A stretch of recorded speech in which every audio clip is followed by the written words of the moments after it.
हिंदी समाधान चैनल में आप सभी का स्वागत है। आज हम वर्णमाला से संबंधित फारसी वर्णों के बारे में बताएंगे कि फारसी वर्ण 5 कौन-कौन से होते हैं और इन फारसी वर्णों के अन्य नाम क्या-क्या हैं। इनको फारसी वर्ण भी कहा जाता है, इनको आगत वर्ण भी कहा जाता है, इनको ग्रहित वर्ण भी कहा जा सकता है, इनको विदेशी वर्ण भी कहा जा सकता है और इनको फारसी वर्ण भी कहा जा सकता है। ये फारसी वर्ण 5 हैं जो फारसी वर्णमाला से ग्रहण किए गए हैं। फारसी वर्ण जो इस प्रकार हैं, जैसे कि का, नीचे नुक्ता, खा, नीचे डॉट, गा, नीचे डॉट, जा, नीचे डॉट और फा। ये 5 वर्ण हैं फारसी और लगभग इनके 5 ही नाम हैं। फारसी वर्ण आगत वर्ण भी कह सकते हैं और विदेशी वर्ण भी कह सकते हैं और इनको ग्रहित वर्ण भी कहा जा सकता है और ये फारसी वर्ण भी कहा जा सकता है। तो ये 5 हैं।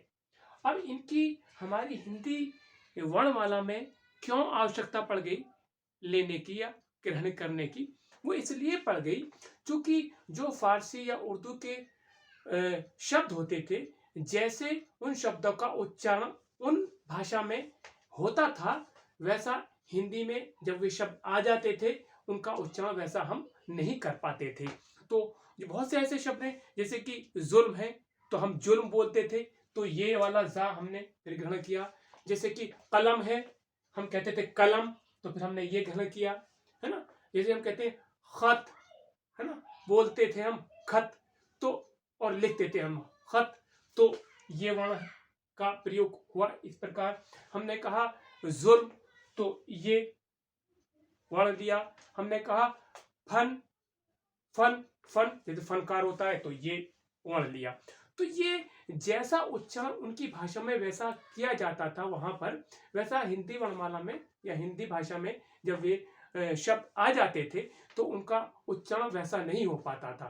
इसलिए वैसा ही उच्चारण बोलने के लिए जैसा फारसी के शब्दों के उच्चारण थे या उर्दू के शब्दों के उच्चारण थे या अरबी के शब्दों के उच्चारण थे, तो वैसा ही फिर हमने उनका उच्चारण करना आरंभ कर दिया। तो जैसे कि हम इसमें देखते हैं का, ये उर्दू में ये है, इसके लिए वहां का, ये हलक से बोला जाता है का, ठीक है। जिसे हम लिखते हैं कलम, ये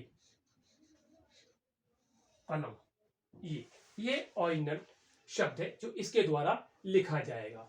जैसे कि खत है, खत, ये इसका उच्चारण ये है, तो खत में जो पहला वर्ण लगेगा फारसी वर्ण वो खा लगेगा, है ना, खल वाला नहीं। जैसे हम लिखते हैं खल, तो ये खा अलग है, का वर्ग का खा है, ये फारसी वर्ण का खा है। तो सही उच्चारण है इस शब्द का खत, तो इसमें से इसलिए इसको लेना पड़ा, यहां खत लिखते हैं। फिर हम लिखते हैं जैसे कि इस वर्ण का हम कैसे प्रयोग करते हैं, हम कहते हैं कि गम, है ना, तो फिर हम ऐसे लिखेंगे इसको गम। जैसे कि हम एन से लिखते हैं, ये गैन, अर्थात ऐसे करके, और ये गम, ये ओरिजिनल वर्ड है, इसके द्वारा जो लिखा जाएगा गम, न कि गम। पहले हम उच्चारण करते थे इसका गम, जैसे कि हम लिखते हैं गम होता है चिपकाने वाला गम होता है, तो ये हम लिखते थे और हम बोलते ये थे और लिखते ये थे, तो इसलिए हमने ये वर्ण लिया फारसी वर्णमाला से। चूंकि जैसा इसका उच्चारण है गम, वैसा ही उसका सही उच्चारण बोलने के लिए हमने इस वर्ण को ग्रहण किया। फिर आगे वाला हुआ जा, जा उर्दू में वैसे कई प्रकार से प्रयोग होते हैं, परंतु हमारे हिंदी में उसको जेड से ही प्रयोग किया जाता है। एक ये जा होता है, एक ये जा होता है दाल जाल, एक ये जो होता है, और एक ये तोए जोए, ये। परंतु इन सबका एक जैसा उच्चारण करने के लिए हमने ये जावर्ण ले लिया, है ना, वरना इनका सही उच्चारण कर लेंगे ज्वाद, ज्वाद है ये जाल, ये जे, और ये जोए। तो ये इनके उच्चारण ये है, परंतु इन चारों को मिलाकर हमने एक कहना कर लिया जा। तो जैसे हम लिखते हैं जुल्म है, तो इसका सही उच्चारण है जुल्म। तो जुल्म शब्द के लिए हम ये जा का प्रयोग करेंगे, जुल्म नहीं, जुल्म गलत हो जाएगा। जुल्म में जय जा का ये वाला होगा, ये गलत हो जाएगा जुल्म, ठीक है, ये राइट है ना। तो जैसे कि हम पहले हम इसको राज को, हम उर्दू में जब वो शब्द आया राज हमारे हिंदी में, तो हम उसको राज लिखते थे, हैं, बोलते थे राज और लिखते थे हम उसको राज। तो ये राज है और ये राज है, दोनों में अंतर आ जाता था। तो ये जो राज है ये सीक्रेट बात है, और ये जो राज है मकान बनाने वाला।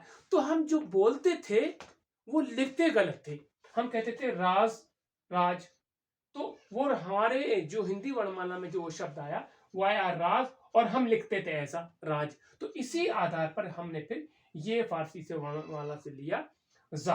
तो इसका मतलब है ये डिफरेंट शब्द है और ये डिफरेंट शब्द है ना। ऐसे ही ये शब्द आया हमारा, वर्ण आया फा, इसका उच्चारण है फा। जैसे हम लिखते हैं फनकार, तो यहां पर इस फा का प्रयोग इस प्रकार हुआ, फनकार। और एक होता है सांप वाला फन, तो हम जो पा फा फा बा, जो पावर का जो फा फा वर्ण का जो वर्ण हम यूज करते हैं वो हम ये प्रकार करते हैं फन, पा फा बा भा मा। उस वर्ण का जो ये फा है वह ये है, इसका मतलब है ये सांप का फन है, और ये हमारा फनकार। तो यहां फनकार के लिए ये फा यूज होगा, और फन के लिए पावर का ये फा प्रयोग हुआ। तो ये अंतर आ रहा था, जो शब्द फारसी के, उर्दू के या अरबी के हमारे हिंदी में जब आ गए थे, तो वो उनके जैसे उच्चारण थे वहां पर उच्चारण होते थे, वैसे उच्चारण हमारे हिंदी में नहीं होते थे। फिर उनका उच्चारण उसी रूप में करने के लिए हमने फिर ये का, खा, गा, जा और फा, ये वर्ण हमने ग्रहण किए अपनी देवनागरी लिपि में। तब हमारा सही उच्चारण हुआ उन्हीं विदेशी शब्दों का, चाहे वो अरबी का है, चाहे वो फारसी का है, चाहे वो उर्दू का है।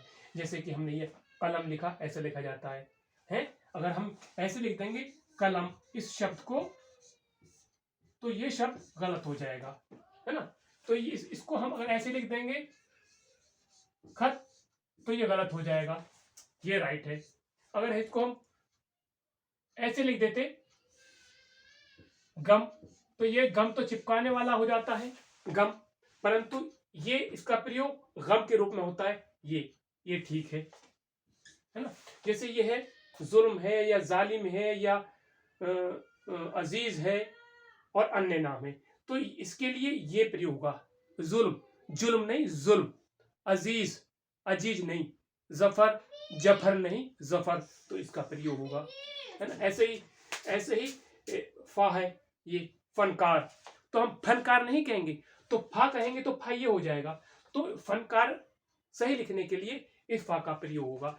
तो ये फारसी वर्णमाला के 5 वर्ण है जो हमने सही उच्चारण करने के लिए विदेशी शब्दों के प्रयोग किए, जिससे कि जैसे उनका उच्चारण वहां पर था उनकी भाषा में, वैसे ही फिर हमारी देवनागरी लिपि में उसका, उस वर्णमाला में वैसे ही उच्चारण होने लगा, है। अगली वीडियो में मैं समझता हूँ आपको समझ आएगा। अगली वीडियो में फिर दोबारा मिलते हैं। ओके, गुड बाय, नमस्कार।